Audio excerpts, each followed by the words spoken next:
கட்டி போட்டால் குட்டி போடும், வெட்டி போட்டாலும் குட்டி போடும் அப்படிங்கிற ரணகளி.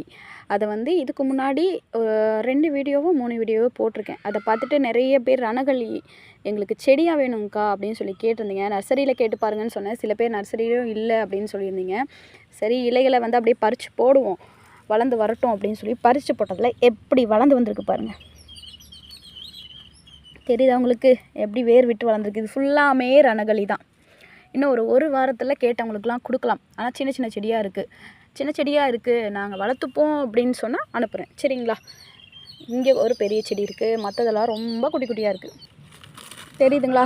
இது எல்லாமே இலைகள் மூலயமா வளர்ந்தது தான். ஒரு இலை இருக்கா, அந்த இலையிலேருந்து வளர்ந்துருக்கு பாருங்கள். இந்த இலையை உங்களுக்கு எடுத்து காமிக்கிறேன். ஆஹா, இலை மட்டும்தான் வருது. இதெல்லாம் இதோட செடி தான். இந்த மாதிரி தான் வளரும்.